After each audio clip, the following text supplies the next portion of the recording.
I've been counting down the days to get out. I've been looking for a way from this town. And you're too far away to help me now. So I'm counting down the days to get out. 'Cause I need to learn to forget everything that drags me down. I need to forget everything inside me now. Full speed ahead, fly from the end. So I'm full speed ahead.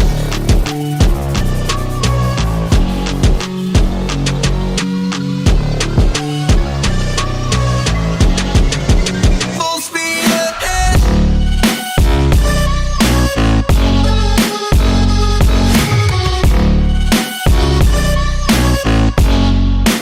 Full speed ahead.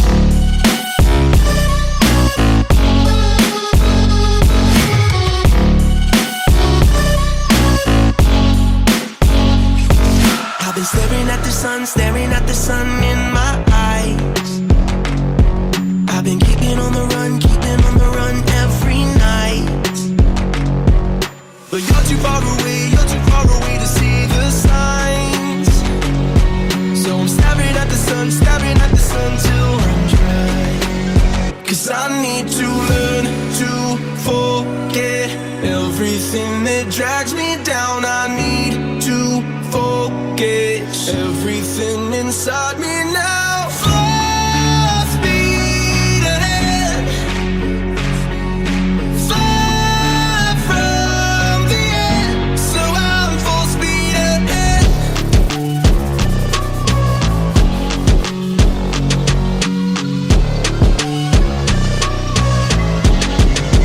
Full speed ahead.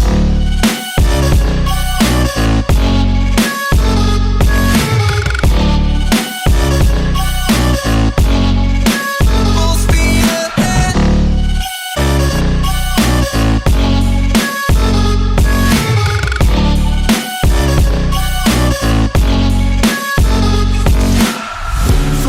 Full speed now. Full speed, got the pedal down. Full speed now. Yeah, yeah, yeah, yeah. Full speed now. Full speed, got the pedal down. Hello and welcome back to the channel. Today we are going to be going over the PSA population report. Basically what I've done is I've taken all the information from the PSA website and imported it into an Excel spreadsheet. I'm not a big fan of the way they display their information on their website.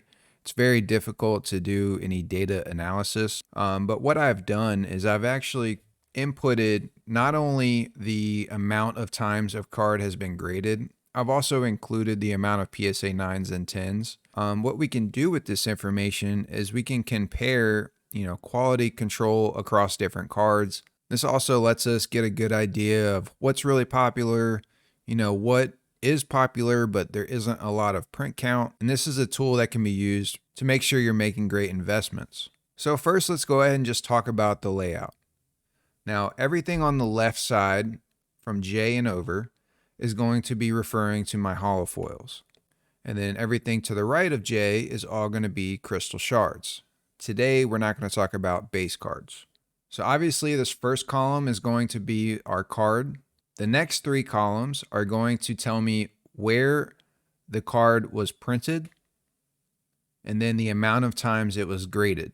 Now notice location unknown does not say USA, and that's because PSA dropped the ball for quite a while and they were grading cards without any care of what print location they came from. So if you go to the PSA website and you're looking, let's say under submachine gun, and you see the words crystal shard, you cannot assume that all of the graded cards are USA.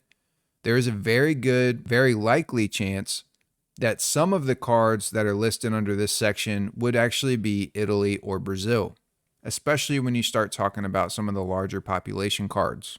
So for that reason, it's going to be noted as location unknown.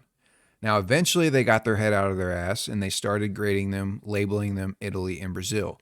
So we do have some definite numbers when it comes to those. But remember, they're still going to be short. They're just definitely at least that amount of number. All right, the next column is going to tally up all of my graded cards, regardless of location where they were printed. This is going to be super beneficial when we start looking into the quality control. The next columns, which right now you don't see anything because I only inputted data for PSA 10, 9, and 8 and under if the total amount of cards added up to greater than 10. So as I scroll down here, eventually I will have some blue here.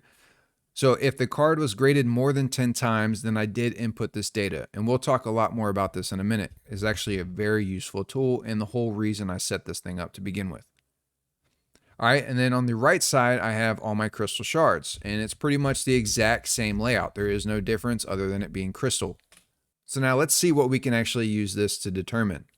For instance, if I want to know the most graded card in Brazil print, I can sort by Z here, and I can actually see that the top graded card is actually Valor, which is kind of surprising, with it being graded 6 times.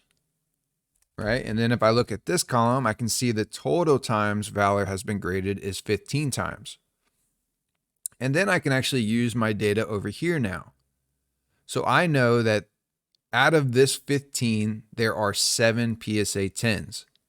And then in this last column, I've actually created a formula to tally up what percentage of the submitted cards are actually PSA 10. So in this case, 47% are PSA 10, which is actually pretty high. So now let's go ahead and see what some of the most graded cards for crystals are. And no surprise, the Black Knight is leading the pack with 67 submissions. Now this is actually pretty low. There's only 15 graded cards that have gotten a 10. So only 22%. And I believe it was only 9 USA. And remember, the USA could have some Italy in it as well. So probably, likely, around 8 USA Black Knight Crystal Shards. 22% is not a lot, especially when you compare some of these other numbers. Like this one is 77%. What do we got here? We have the Royal Knight. The Royal Knight has a 77% PSA 10 rate. That's pretty incredible. All right, but we can actually use this if we sort by our percentages here. We have a whopping 8% for Ravage. So out of the 13 crystals that are graded, only 1 came back a PSA 10. So this might be one you want to look out for. If you see a Ravage PSA 10 on eBay, you maybe spend a couple extra bucks to get that because it's not very common. Same story with Drift. 17 crystal shards graded and only 2 came back 10. That is incredible. Same story with Valkyrie, 12 submitted, only 2 PSA 10s. All right, and then we can look in the opposite way here. 77%, we talked about the Royal Knight already. 73% for Calamity.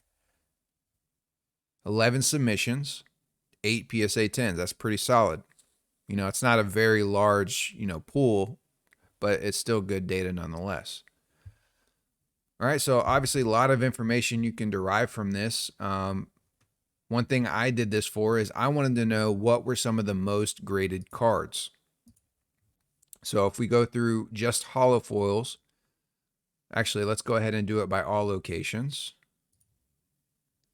All right, so we know the Black Knight's number 1, Peely number 2, Lux, Skull Trooper, Red Knight, and this one's a little surprising, Vertex, Spider Knight, Shogun, Dyer, Wildcard, Omega, Magnus. So there are some names in here that we don't typically talk about, like Magnus, Shogun, and Vertex. Those are pretty good cards, man. Obviously, if people are spending their hard-earned money to get them graded, there has to be some connection there. All right, and then if we switch over to, by the way, this was all holo foil. So if we go over to Crystal Shards, now let's look at the top cards. So now we have the Black Knight, Skull Trooper, Peely, Red Knight, Lux, right? So all what you would expect. And then we got a Ragnarok here. 20 submissions for Ragnarok and 10 of them being PSA 10. So a solid 50-50 on that. So that's actually kind of surprising. I do really like this card, and I do play with this skin in the game from time to time, but it is kind of surprising to see that up here. And then we have Spider Knight, Fish Stick, Wukong, Drift, Gold Trooper, Skull Ranger, Bright Bomber, right? So now we can actually kind of skim through these, and let's go into just the legendary section and see what we're working with. All right. So what I'm basically trying to figure out is what is my least amount of legendary crystals. So if I go through these, we got 3 here on Hybrid, 4 on Dark Voyager, 4 on Love Ranger, 4 on Panda Team Leader. Ooh, 3 on this one. Rose Team Leader, there's only 3. 5 on Triceratops, or Triceratops, I should say. So those are some good cards you might want to keep an eye out for. Now, there's going to be times, you know, when people just don't want to submit their cards. What do we got here? 3 here. Taro. You know, not everybody wants to spend $300 or whatever it is to get it graded. You know, they have lowered it to $100 now, so that's a little bit more feasible. Wow, only 1 crystal. How did I miss that? Synth Star. So there's only 1 Synth Star sitting. Oh, it's because it's epic. That's why I didn't see it. And then we got only 2 Shadow Ops. That's another good one. 0 here. 0 Moonwalkers graded. And that's an epic. So that might be one you want to keep an eye out for. Now, I did want to look over a little bit more quality control issues. So if we sort by PSA here, PSA 10, or the percentage of PSA 10s, we have some, you know, pretty big gaps here. We have 16 submissions for Shogun Holofoil and only 1 PSA 10. So that might show us a little bit of quality control issues with Shogun. Same story with, you know, Oblivion and Drift. These are really low percentages. In reality, Black Knight is close to the same percentage, even though it has 14. But yeah, this is kind of alarming. If you're trying to get a full PSA 10 set, that is going to be quite difficult. Some of the best graded cards is Peely, luckily, because, you know, that's one of the fan favorites. So I don't think it's a coincidence. It's literally just luck. Now, some other information that we can get from this is how many cards have never been graded. I mean, you can also figure that out by going to the PSA website, but it does take quite a bit of time to figure out which numbers are missing. So what I like to do is I'm actually going to sort this so that I have all zeros here, and we're going to find a column that's all gray. So Semi-Auto Sniper has 0 grades at all. Now, I don't know if that's just because people don't want to spend the money on it or if it's just hard to come by. I guess we'll find out over time when PSA opens back up. And then 2 more here. We have Red Nose Ranger and Dominator. None. Zeros all the way across the board. And then Abominable Axe, which is zeros across the board again. And then what's this one? Mayhem. Mayhem 0. Yeah, so keep an eye out for these, especially if you have them. You can go ahead and break the PSA virginity by sending those in. These numbers are going to change, right? One of the biggest reasons I even inputted all this data is because I want to compare this to once PSA catches up. I was very curious to see how much submissions they really had from Fortnite between the December and March timeframe, or April timeframe, because that's when we saw the biggest boom in the collection industry. I mean, everything was just going nuts. So it'll be very cool to see that data analysis, and I will have that video for you guys. So make sure you guys subscribe. If you guys ever want to have access to stuff like this, I can make it public. Not the best at it. I'll have to do a little bit of research for you guys, but I'm sure I can make it happen. What do I do here? I don't know. All right. If there's any questions for me, guys, shoot them down in the comments. I can examine the data for you and give you some information if you need it. Hope you guys have a good day.